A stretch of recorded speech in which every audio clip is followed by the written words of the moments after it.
ನಮಸ್ಕಾರ ವೀಕ್ಷಕರೇ, ನಮ್ಮನ್ನು ಯಶಸ್ಸಿನ ಹಾದಿಗೆ ಕರೆದೊಯ್ಯುವ 3 ಅಂಶಗಳೆಂದರೆ ಆತ್ಮವಿಶ್ವಾಸ, ನಿಶ್ಚಿತ ಗುರಿ ಹಾಗೂ ಸಂಯಮ. ಈ 3 ಅಂಶಗಳನ್ನು ಬಲಪಡಿಸುವ ಮತ್ತೊಂದು ಅಂಶ ಇದೆ. ಅದೇನು ಗೊತ್ತಾ? ದೇಹಾರೋಗ್ಯ. ಆರೋಗ್ಯನ ಕಾಪಾಡ್ಕೋಬೇಕಾದ್ರೆ ಆಯುರ್ವೇದದ ಅರಿವು ಬಲು ಮುಖ್ಯ. ಆಯುರ್ವೇದದ ಅರಿವಿಗಾಗಿ ಬೇಕು ನಮ್ಮ ಈ ಆಯುರ್ವೇದಂ ವಹಾಮ್ಯಹಂ ಕಾರ್ಯಕ್ರಮ. ಬನ್ನಿ ವೀಕ್ಷಕರೇ, ಇವತ್ತಿನ ಸಂಚಿಕೆಯನ್ನು ಆರಂಭಿಸೋಣ. ಸ್ನೇಹಿತರೆ, ನಿಮ್ಮೆಲ್ಲರಿಗೂ ಗೊತ್ತಿರೋ ಹಾಗೆ ನಮ್ಮೊಂದಿಗಿದ್ದಾರೆ ಖ್ಯಾತ ಆಯುರ್ವೇದ ಹಾಗೂ ಆಹಾರ ತಜ್ಞರಾದಂಥ ಆದರ್ಶ್ ತಟ್ಪತಿ ಅವರು. ಬನ್ನಿ ಅವರೊಂದಿಗೆ ಸಂವಾದ ನಡೆಸೋಣ. ಆದರ್ಶ್ ಅವರೇ, ನಮ್ಮ ಈ ಕಾರ್ಯಕ್ರಮಕ್ಕೆ ಆತ್ಮೀಯವಾದ ಸ್ವಾಗತ. ನಮಸ್ಕಾರ ಆದರ್ಶ್ ಅವರೇ. ಈಗ ಅಕ್ವೇರಿಯಸ್ ಅಂತ ಏನು ಕರಿತೀವಿ ಅಥವಾ ಕುಂಭ ರಾಶಿಯವರಿಗೆ ಹೇಗೆ ಒಂದು ಆಹಾರ ಪದ್ಧತಿ ಹಾಗೂ ಜೀವನ ಶೈಲಿ ರೂಪಿಸ್ಕೋಬೇಕು, ಅವರ ಲಕ್ಷಣಗಳೇನು, ಇದ್ರ ಬಗ್ಗೆ ತಿಳಿಸ್ಕೊಡ್ತೀರಾ? ಅಕ್ವೇರಿಯಸ್ ಇವರು ವಾತ ಪ್ರಕೃತಿಯಲ್ಲಿ ಬರೋದ್ರಿಂದ ಇವರು ಅತಿ ಸಣ್ಣಗಾಗಿರೋಲ್ಲ. ಇವರು ತೆಗೆದುಕೊಳ್ಳುವಂಥ ಆಹಾರ ಏನಿರುತ್ತೆ ಮುಖ್ಯವಾಗಿ ಇವರ ದೇಹದ ಪ್ರಕೃತಿಗೆ ಹೊಂದಿಕೊಂಡು ಹೋಗುವಂಥ ಒಂದು ಆಹಾರ ಪದ್ಧತಿ ಆಗಿರಬೇಕು. ಯಾಕಂತಂದರೆ ಇವರು ಯಾವುದೇ ರೀತಿಯ ಆಹಾರವನ್ನು ಸ್ವೀಕರಿಸುವಾಗ ಆದಷ್ಟು ಅದನ್ನು ನೆಗ್ಲೆಕ್ಟ್ ಮಾಡ್ತಾರೆ. ಆಹಾರವನ್ನು ತೆಗೆದುಕೊಳ್ಳುವಾಗ ತಿಂದರೆ ತಿನ್ನೋಣ, ಇಲ್ಲದಿದ್ದರೆ ಬೇಡ ಅನ್ನೋ ಒಂದು ಭಾವನೆಯಲ್ಲಿ ಇಟ್ಕೊಂಡ್ಬಿಟ್ಟು ಆಹಾರವನ್ನು ಸ್ವೀಕರಿಸ್ತಾರೆ. ಮತ್ತು ಭಾಳ ಫಾಸ್ಟಾಗಿ ತಿನ್ನುವಂಥ ಒಬ್ಬ ವ್ಯಕ್ತಿತ್ವವನ್ನು ಈ ರೂಢಿಯಲ್ಲಿರುತ್ತೆ ಅವರಿಗೆ. ಈ ಬಹಳ ಬೇಗ ಊಟವನ್ನು ಮಾಡಬೇಕು, ಬಹಳ ಬೇಗ, ಆಮೇಲೆ ಚೂ ಮಾಡಿ ತಿನ್ನುವಂಥದ್ದು, ಆದಷ್ಟು ಅದನ್ನು ಆಗೋದು ಅಲ್ಲೇ ತಿನ್ಕೊಂಡು ಟೈಮ್ ವೇಸ್ಟ್ ಮಾಡುವಂಥದ್ದು. ಆಮೇಲೆ ಯಾವುದೇ ಕೆಲಸಗಳಲ್ಲಿ ಬಹಳ ರಭಸವಾಗಿ ಫಸ್ಟು ಅವರು ತಮ್ಮ ಪಾತ್ರವನ್ನು ವಹಿಸ್ತಾರೆ. ಆಮೇಲೆ ಹಾಗೇನೆ ಅರ್ಧದಲ್ಲಿ ಕೆಲಸವನ್ನು ಬಿಟ್ಟು ಹೋಗುವಂಥ ಒಂದು ಅವರ ಒಂದು ವ್ಯಕ್ತಿತ್ವ ಆಗಿರುತ್ತೆ. ಮತ್ತು ಅಕ್ವೇರಿಯನ್ಸು ಯಾವಾಗಲೂ ಒಂದು ಮುಖ್ಯವಾಗಿ ಅವರು ಜ್ಞಾನದಲ್ಲಿ ಇಟ್ಕೊಳ್ಬೇಕಾದಂಥ ವಿಷಯ ಏನಪ್ಪ ಅಂತಂತಂದರೆ, ಆಹಾರವನ್ನು ಬಿಸಿ ಬಿಸಿಯಾಗಿ ಯಾವುದೇ ರೀತಿಯ ಟಿ.ವಿ. ಪೇಪರು ಇದೆಲ್ಲ ನೋಡಲಾರ್ದೇ ನೀಟಾಗಿ ಆಹಾರವನ್ನು ಮುಗಿಸಿ ಒಂದು ಗ್ಲಾಸ್ ನೀರನ್ನು ಕುಡಿದು ಅವರು ಊಟವನ್ನು ಸಂಪೂರ್ಣವಾಗಿ ಮುಗಿಸ್ಬೇಕು ಅಂತ ಹೇಳ್ತೇನೆ. ಯಾಕಂತಂದರೆ ಇವರು ನೀರನ್ನು ಮಧ್ಯದಲ್ಲಿ ಕುಡಿತಾನೆ ಇರ್ತಾರೆ. ಮತ್ತು ಇದರಿಂದ ನಾನು ಮೊದಲೇ ಹೇಳಿದ್ದೀನಿ, ಕೆಲವೊಂದು ಸಂಚಿಕೆಗಳಲ್ಲಿ ನಾನು ಹೇಳಿದ್ದೀನಿ, ಏಕೆಂತಂದರೆ ಈ ಡೈಜೆಷನ್ ಆಗ್ತಾ ಇರುವಾಗ ನೀರನ್ನು ನಾವು ಕುಡಿದ್ರೆ ಅದು ಅಲ್ಲಿಗೆ ನಿಧಾನವಾಗಿ ಆಗೋಗ್ಬಿಡುತ್ತೆ. ಅದು ಕಂಟಿನ್ಯೂಸ್ ಒಂದು ಪ್ರೊಸೆಸನ್ನು, ಒಂದು ಕ್ರಿಯೆಯನ್ನು ಅದು ಕಂಪ್ಲೀಟ್ ಮಾಡಿಕೊಡೋದಿಲ್ಲ. ಅದಕ್ಕೆ ನೀರನ್ನು ಅಕ್ವೇರಿಯನ್ಸ್ ಪರ್ಟಿಕ್ಯುಲರ್ ಆಗಿ ಮಧ್ಯದಲ್ಲಿ ನೀರನ್ನು ಕುಡಿಲಿಕ್ಕೆ ಹೋಗಬಾರ್ದು. ಸೊ ಇಷ್ಟು ವಿಷಯಗಳು ಬಹಳ ಮುಖ್ಯವಾಗಿ ಅಕ್ವೇರಿಯನ್ಸ್ಗೆ ನಾನು ಹೇಳಬೇಕಾಗಿತ್ತು, ಹೇಳಿದ್ದೀನಿ. ಇವನ್ನೆಲ್ಲವನ್ನು ಧ್ಯಾನ ವಹಿಸಿ ನಿಮ್ಮ ಆರೋಗ್ಯ ಕೂಡ ಚೆನ್ನಾಗಿರುತ್ತೆ. ಆದರ್ಶ್ ಅವರೇ, ಈಗ ಅಕ್ವೇರಿಯಸ್ ಅಥವಾ ಕುಂಭ ರಾಶಿಯವರಿಗೆ ಯಾವ ರೀತಿ ಒಂದು ಆಹಾರ ಪದ್ಧತಿ ಇರಬೇಕಂತ ಹೇಳಿದ್ವಿ. ಹಾಗೆ ಇವ್ರಿಗೆ ಉಪಯೋಗ ಆಗುವಂಥ ಯಾವ್ದಾದ್ರು ಕಷಾಯ, ಪಾನೀಯ, ಮನೆ ಔಷಧ ಯಾವ ರೀತಿ ಅಂತ ಹೇಳ್ಕೊಡ್ತೀರಾ? ಡೆಫಿನೆಟ್ ಆಗಿದೆ. ಇವರು ಪರ್ಟಿಕ್ಯುಲರ್ ಆಗಿ ಸ್ವಲ್ಪ ಇವರ ಹಲ್ಲುಗಳ ಮೇಲೆ ಇವರು ಸ್ವಲ್ಪ ಧ್ಯಾನವನ್ನು ವಹಿಸಬೇಕಾಗತ್ತೆ. ಯಾಕಂದರೆ ಕೆಲವರು BPO ಇವೆಲ್ಲ ಕೆಲಸ ಮಾಡೋದ್ರಿಂದ, ನೈಟ್ ಶಿಫ್ಟ್ ಮಾಡೋದ್ರಿಂದ ಇವರ ಹಲ್ಲುಗಳು ಸ್ವಲ್ಪ ಚೆನ್ನಾಗಿರೋದಿಲ್ಲ, ಚೆನ್ನಾಗಿ ಇಟ್ಕೊಳ್ಳೋದಿಲ್ಲ ಇವರು. ಮುಖ್ಯವಾಗಿ ಆ ಥರ ಹೇಳೋಕ್ಕೆ ಇಷ್ಟಪಡ್ತೀನಿ. ಸೊ ಇವತ್ತಿನ ದಿವಸ ನಾವು ದಂತ ಚೂರ್ಣ ಅಂತೇಳಿ ನಾವೇನು ಮಾಡ್ತಾಯಿದ್ದೀವಿ, ನಿಮ್ಮ ಒಸಡುಗಳು ಮತ್ತು ಹಲ್ಲುಗಳನ್ನು ಯಾವ ಥರ ಇಟ್ಕೊಳ್ಬೇಕು, ಪರ್ಟಿಕ್ಯುಲರ್ ಆಗಿ ಅಕ್ವೇರಿಯನ್ಸ್ ಅಂದರೆ ಕುಂಭರಾಶಿಯವರು, ಅದನ್ನು ಒಂದು ಹೇಳ್ಕೊಡ್ತಾ ಇದ್ದೀವಿ. ಇನ್ನೊಂದು ಚಕ್ಕೆ ಕಷಾಯ ಅಂಥೇಳಿ ನಾವು ಇವತ್ತು ಮಾಡ್ತಾ ಇದ್ದೀವಿ. ಅದರಿಂದ ರಾತ್ರಿ ನೀವು ಮಲ್ಕೊಳ್ಳುವಾಗ, ಈ ಅಕ್ವೇರಿಯನ್ಸ್ ಮಲಗುವಾಗ ಇದನ್ನು ಸೇವಿಸಿದ್ರೆ ತುಂಬ ಉಪಯುಕ್ತವಾಗುತ್ತೆ ಅಂತೇಳಿ ಹೇಳೋದಕ್ಕೆ ಇಷ್ಟ. ಈಗ ಈ ಅಕ್ವೇರಿಯಸ್ ಅಂತಂದರೆ ಕುಂಭರಾಶಿಯವರಿಗೆ ಯಾವ ರೀತಿಯ ಔಷಧಿ ಆಗಲಿ ಅಥವಾ ನಾವೀಗೇನೋ ಒಂದು ಕಷಾಯವನ್ನು ಮಾಡಲಿಕ್ಕೆ ಹೋಗ್ತಾ ಇದ್ದೀವಿ, ಅದು ಹೇಗೆ ಇರಬೇಕು, ಅದನ್ನು ಮಾಡಿದ ನಂತರ ಅದರ ಉಪಯೋಗಗಳು ಏನು ಅನ್ನೋದನ್ನು ತಿಳ್ಕೊಳ್ಳೋಣ. ಅದಕ್ಕಿಂತ ಮುಂಚೆ ಅದಕ್ಕೆ ಏನು ಬೇಕಾಗಿದೆ ಅನ್ನೋದನ್ನು ನೋಡ್ಕೊಳ್ಳಿ. ಹಾಲು, ಜೀರಿಗೆ, ಚಕ್ಕೆ ಮತ್ತು ಜೇನುತುಪ್ಪ. ಈಗ ಈ ಚಕ್ಕೆ ಒಂದು ಕಷಾಯ, ಇದು ಯಾಕೆ ಅಕ್ವೇರಿಯನ್ಸಿಗೆ ಬೇಕು, ಯಾಕೆ ಇದು ಯೂಸ್ ಆಗುತ್ತೆ? ಮುಖ್ಯವಾಗಿ ಅಕ್ವೇರಿಯನ್ಸಿಗೆ ರಾತ್ರಿ ಹೊತ್ತಿನಲ್ಲಿ ಡೈಜೆಷನ್ಸ್ ತುಂಬಾ ಕಡಿಮೆ. ಡೈಜೆಷನ್ ಪವರ್, ಅವರಿಗೆ ಜೀರ್ಣ ಆಗೋದು ಒಂದು ಕ್ರಿಯೆ ಇದೆ, ಭಾಳ ಸ್ಲೋ ಆಗಿರ್ತದೆ.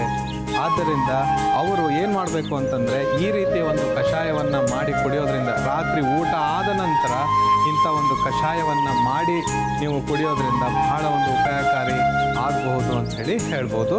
ಈಗ ಇದನ್ನು ಮಾಡುವ ರೀತಿಯನ್ನು ನಾನು ಹೇಳ್ಕೊಡ್ತೀನಿ.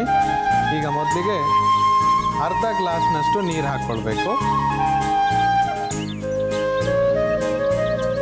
ಅರ್ಧ ಗ್ಲಾಸ್ನಷ್ಟು ನೀರು ಹಾಕ್ಕೊಂಡ ನಂತರ ಮತ್ತೆ ಅದಕ್ಕೆ ಅರ್ಧ ಗ್ಲಾಸ್ನಷ್ಟು ಹಾಲು ಹಾಕ್ಕೊಳ್ಬೇಕು.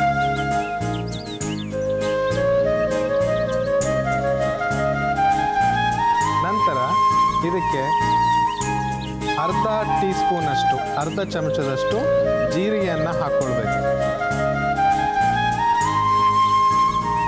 ಮತ್ತು 1 ಟೀ ಸ್ಪೂನಷ್ಟು ಜೇನುತುಪ್ಪವನ್ನು ಇದಕ್ಕೆ ಬೆರೆಸ್ಕೊಳ್ಬೇಕು.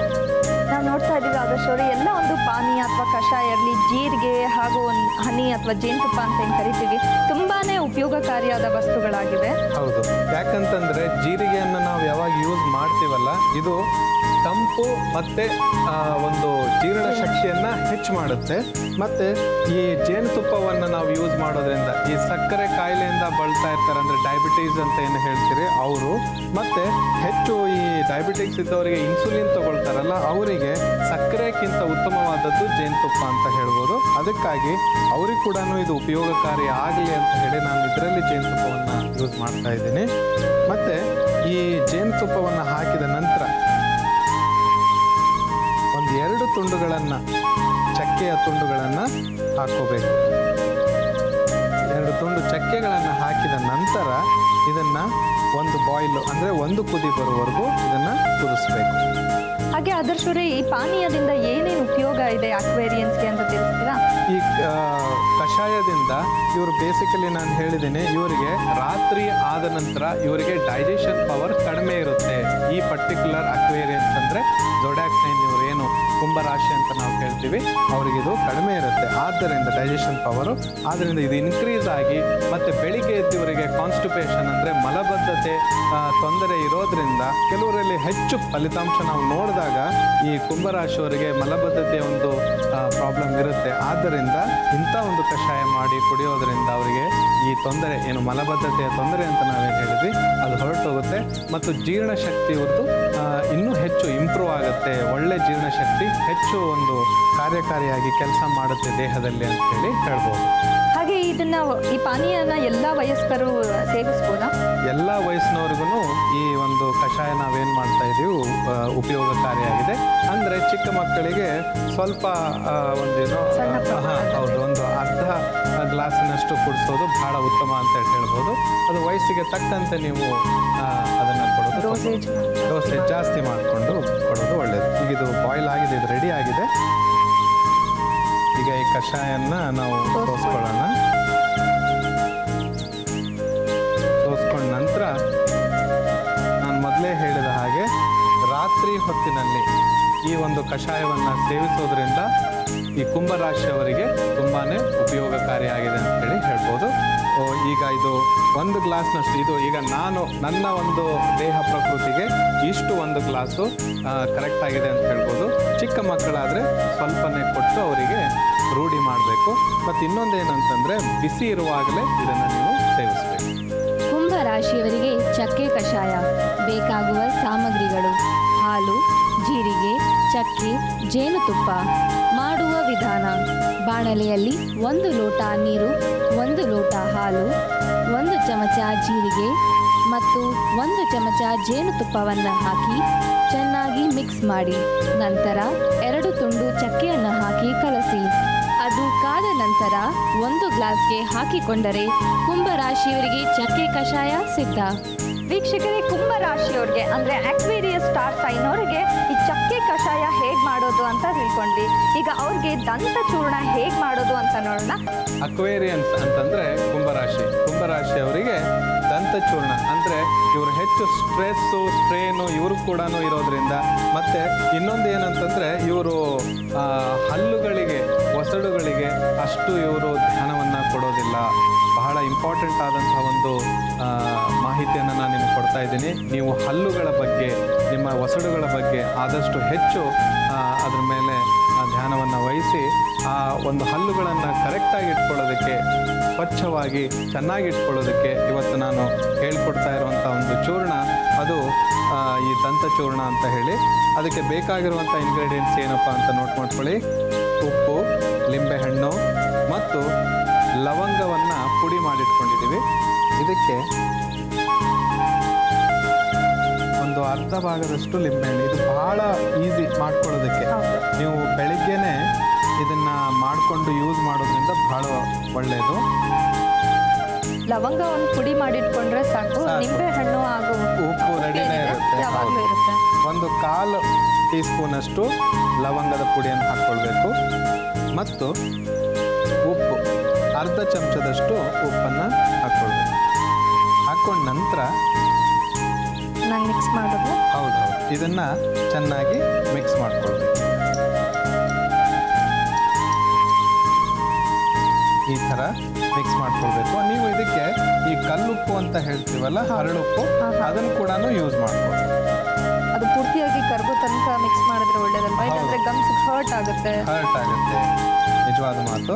ಈಗ ಈ ಥರ ಇದನ್ನು ಮಾಡ್ಕೊಂಡ ನಂತರ ಇದನ್ನು ನಾವು ಹೇಗೆ ಏನು ಮಾಡಬೇಕಪ್ಪ, ಇದನ್ನು ಉಪಯೋಗ ಹೇಗೆ ಉಪಯೋಗಿಸ್ಕೊಳ್ಬೇಕು, ಇದನ್ನು ನಾವು ಹಲ್ಲುಗಳು ಒಸಡುಗಳಿಗೆ ಅದನ್ನು ಹಚ್ಕೊಳ್ಬೇಕು. ಸ್ಲೋ ಮಸಾಜ್ ಅಂತ ನಾವೇನು ಹೇಳ್ತೀವಿ ಅದನ್ನು ಮಾಡ್ಕೊಳ್ಬೇಕು. ಮತ್ತು ಬಾಯಲ್ಲಿ ಒಂದು ಸ್ವಲ್ಪ, ಅಂದರೆ ನಾವು ಲಿಂಬೆಹಣ್ಣು ಹಾಕಿರೋದ್ರಿಂದ ಸ್ವಲ್ಪ ಹುಳಿ ಅನ್ನಿಸ್ಬೋದು ನಿಮಗೆ, ಆದರೆ ಉಪ್ಪು ಮತ್ತು ಹುಳಿ ಮತ್ತು ಲವಂಗ ಇವೆಲ್ಲವೂ ಇದು ಹಲ್ಲು ಮತ್ತು ಒಸಡುಗಳಿಗೆ ಇವು ಎಲ್ಲ 3 ಇಂಗ್ರೀಡಿಯೆಂಟ್ಸ್ ಏನು ನಾವು ಹೇಳಿದ್ದೀವಿ ಭಾಳ ಉಪಯುಕ್ತವಾಗಿರೋದ್ರಿಂದ ನಾವು ಇದನ್ನು ಇಲ್ಲಿ ಚೂರ್ಣವಾಗಿ ಬಳಸ್ತಾ ಇದ್ದೀವಿ. ಈಗ ಇದನ್ನು ನೀವು ಇದೇ ಥರ ಹಲ್ಲುಗಳಿಗೆ ಮತ್ತು ಒಸಡುಗಳಿಗೆ ನೀವು ಸ್ಲೋ ಆಗಿ ಮಸಾಜ್ ಮಾಡಿಕೊಂಡು ತದನಂತರ ನೀವು ಹಲ್ಲುಗಳನ್ನು ಬ್ರಷ್ ಮಾಡುವಂಥ ಪ್ರಾಕ್ಟೀಸ್ ಇಟ್ಕೊಂಡ್ರೆ ನಿಮ್ಮ ಹಲ್ಲುಗಳಲ್ಲಿ ಕ್ಯಾಲ್ಸಿಯಂ ಫಾರ್ಮೇಷನ್ ಏನು ಆಗ್ತಾ ಇದೆ ಅದು ಕಂಪ್ಲೀಟಾಗಿ ಹೋಗ್ಬಿಡ್ತದೆ ಮತ್ತು ನಿಮ್ಮ ಹಲ್ಲುಗಳು ಒಂಥರ ಬಿಳಿಯಾಗಿ ಹೊಳಪಾಗಿ ಕಾಣಿಸ್ತವೆ. ಆದರೆ ಈ BP ಇದ್ದಂಥವ್ರು, ಬ್ಲಡ್ ಪ್ರೆಷರ್ ಇದ್ದಂಥವ್ರು ಆದಷ್ಟು ಇದನ್ನು ಅವಾಯ್ಡ್ ಮಾಡಿ. ಮತ್ತು ಸೆಕೆಂಡು, ಈ ಅಲ್ಸರ್ ಆಗಿರುತ್ತಲ್ಲ ಬಾಯಲ್ಲಿ, ಅವರಿಗೆ ಮಾತ್ರ ಇದು ಭಾಳ ಉಪಯುಕ್ತವಾದಂಥ ಒಂದು ಮನೆ ಔಷಧಿ ಅಂತೇಳಿ ಹೇಳ್ಬೋದು. ಬಹಳ ಈಸಿಯಾಗಿ ನಿಮಗೆ ಅವೈಲೇಬಲ್ ಇದೆ. ಲವಂಗ ಒಂದು ನೀವು ಪುಡಿ ಮಾಡಿಟ್ಕೊಂಡ್ರೆ, ಕಿರಣ್ ಮೈ ಅವರು ಹೇಳಿದ ಹಾಗೆ ನೀವು ಪುಡಿ ಮಾಡಿಟ್ಕೊಂಡು ನೆಕ್ಸ್ಟು ಉಪ್ಪೊಂದು, ಆಮೇಲೆ ಲಿಂಬೆಹಣ್ಣಿನ ರಸ, ಇಷ್ಟೇ ಇದರಲ್ಲಿ ನಾವು ತಯಾರಿಸಿದಂಥ ಈ ದಂತ ಚೂರ್ಣ ನಿಮಗೆ ಬಹಳ ಉಪಯೋಗಕಾರಿ ಆಗಲಿ, ಇದರಿಂದ ನೀವು ಒಳ್ಳೆ ಉಪಯೋಗವನ್ನು ತೆಗೆದುಕೊಳ್ಳ್ರಿ ಅಂತ ಹೇಳಿ ನಾನು ಹೇಳಕ್ಕೆ ಇಷ್ಟಪಡ್ತೇನೆ. ಹಾಗೆ ಆದರ್ಶ್ ಅವರೇ, ಈ ಒಂದು ಚೂರ್ಣ ಏನು ತಯಾರಿಸಿದ್ದೀವಿ ಅದು ಹಲ್ಲಿನ ಮೇಲೆ ಕಲೆ ಕೂರುತ್ತಲ್ಲ, ಆ ರೀತಿ ಪ್ರಾಬ್ಲಮ್ಸ್ಗೂ ಯೂಸ್ ಮಾಡ್ಬೋದಾ? ಇದರಿಂದ ಇನ್ನೂ ಏನೇನು ಉಪಯೋಗ ಇದೆ ತಿಳಿಸ್ತೀರಾ? ಈ ಚೂರ್ಣವನ್ನು ನೀವು ಯೂಸ್ ಮಾಡೋದ್ರಿಂದ ಹಲ್ಲುಗಳ ಒಳಗಡೆ ನಿಮಗೇನು ಕ್ಯಾಲ್ಸಿಯಂ ಫಾರ್ಮೇಷನ್ ಆಗುತ್ತೆ, ಹಲ್ಲುಗಳನ್ನು ಪದೇ ಪದೇ ಕ್ಲೀನ್ ಮಾಡಿಸ್ಕೊಳ್ಳೋ ಅಂಥದ್ದು ಏನಿರುತ್ತೆ ಅದು ಒಂದು ತಪ್ಪು ಹೋಗುತ್ತೆ ಮತ್ತು ಹಲ್ಲು ಗಟ್ಟಿಮುಟ್ಟಾಗುತ್ತೆ. ಇದರಿಂದ ಇದು ಎರಡು ಮಾತ್ರ ಇದು ಈ ಒಂದು ನಾವು ಏನು ಚೂರ್ಣವನ್ನು ಮಾಡಿದ್ದೀವಿ ಅದ್ರದ್ದು ಯೂಸ್ ಆಗುತ್ತೆ. ಬಟ್ ಅದನ್ನು ಬಿಟ್ಟು ಬೇರೆ ಇದು ಯಾವ ರೀತಿಯಲ್ಲೂ ಹೆಲ್ಪ್ ಆಗೋದಿಲ್ಲ ನಿಮಗೆ. ಆದಷ್ಟು ನೀವು ಹಲ್ಲು ಮತ್ತು ಒಸಡುಗಳ ಪ್ರಾಬ್ಲಮ್ ಇದ್ದವರಿಗೆ, ನಾನು ಮೊದಲೇ ಹೇಳಿದ್ದೀನಿ, ಹಲ್ಲುಗಳಲ್ಲಿ ಅಥವಾ ಈ ಒಸಡುಗಳಲ್ಲಿ ಕೀಮು ಬರುವಂಥದ್ದು ಮತ್ತು ರಕ್ತ ಬರುವಂಥದ್ದು, ಹಲ್ಲುಗಳ ಮೇಲೆ ಕಲೆಗಳು ಆಗುವಂಥದ್ದು, ಇವೆಲ್ಲನೂ ಹೊರಟು ಹೋಗಿಸ್ಬೇಕು ಅಂತಂತಂದರೆ ಈ ಒಂದು ಚೂರ್ಣವನ್ನು ನೀವು ಮಾಡಿ ಉಪಯೋಗಿಸಿದ್ರೆ ಡೆಫಿನೆಟಾಗಿ ನಾನು ಹೇಳ್ತೀನಿ ವಿತ್ ಫುಲ್ ಕಾನ್ಫಿಡೆನ್ಸ್ ಅಂತ ಹೇಳ್ಬೋದು, 100% ಇದು ಹೋಗುತ್ತೆ. ಕುಂಭ ರಾಶಿಯವರಿಗೆ ದಂತ ಚೂರ್ಣ ಬೇಕಾಗುವ ಸಾಮಗ್ರಿಗಳು: ಉಪ್ಪು, ನಿಂಬೆಹಣ್ಣು ಮತ್ತು ಲವಂಗ ಪುಡಿ. ಮಾಡುವ ವಿಧಾನ: ಒಂದು ಚಿಕ್ಕ ಬೌಲ್ಗೆ ನಿಂಬೆಹಣ್ಣನ್ನು ಹಿಂಡಿಕೊಂಡು ಅದಕ್ಕೆ 1 ಚಮಚ ಲವಂಗ ಪುಡಿಯನ್ನು ಹಾಕಿ, ನಂತರ ಅರ್ಧ ಚಮಚದಷ್ಟು ಉಪ್ಪನ್ನು ಹಾಕಿಕೊಂಡು ಚೆನ್ನಾಗಿ ಮಿಕ್ಸ್ ಮಾಡಿದರೆ ಕುಂಭ ರಾಶಿಯವರಿಗೆ ದಂತಚೂರ್ಣ ಸಿದ್ಧ.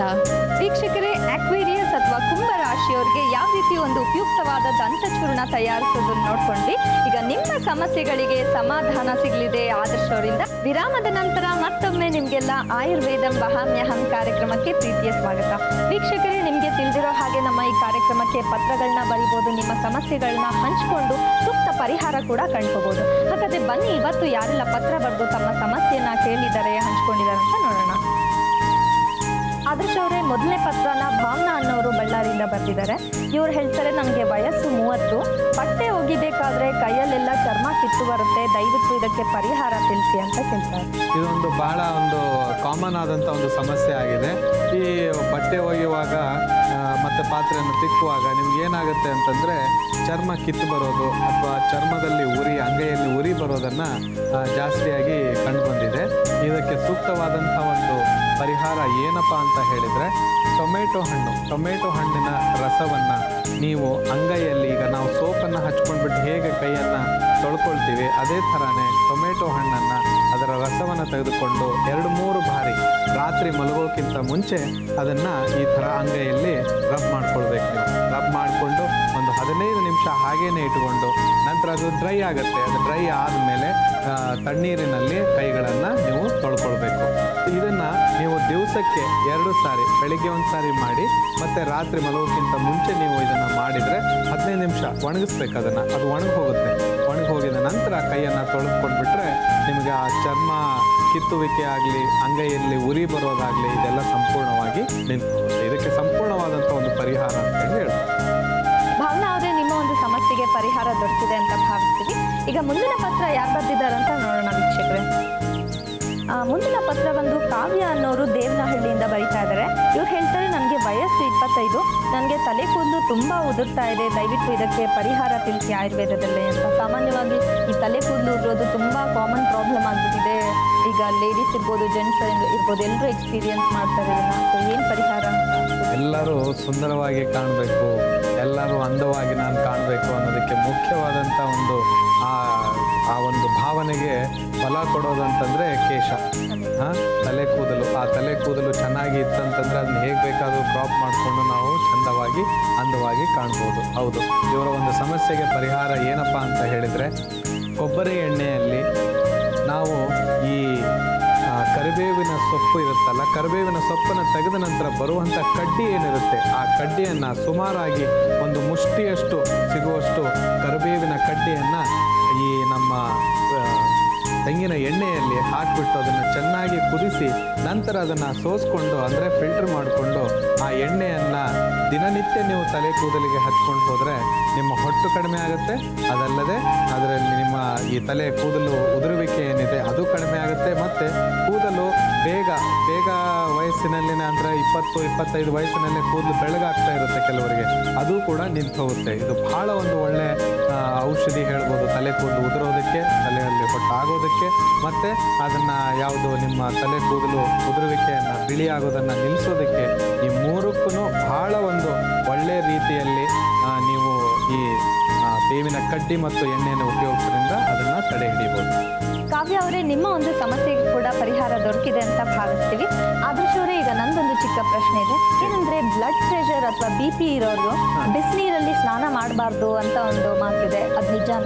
ಹೌದು, ನಿಜವಾದ ಮಾತು. ಯಾಕಂತಂದರೆ ಈಗ ಕೆಲವರು BP ಇರೋರು ಏನಾಗಿದೆ ಅಂತಂದರೆ, ನೀವು ದಿನನಿತ್ಯದಲ್ಲಿ ನೋಡ್ಬೋದು, ಇವರು ಬೆಳಿಗ್ಗೆ ಹೋಗಿ ವಾಕಿಂಗ್ ಹೋಗಿ ಬರ್ತಾರೆ, ಕೆಲವರು ಹವ್ಯಾಸ ಇಟ್ಕೊಂಡಿರ್ತಾರೆ, ರೂಢಿ ಇಟ್ಕೊಂಡಿರ್ತಾರೆ ಸಾಯಂಕಾಲದ ಹೊತ್ತು ವಾಕಿಂಗ್ ಮಾಡೋದು ಅಂತೇಳಿ.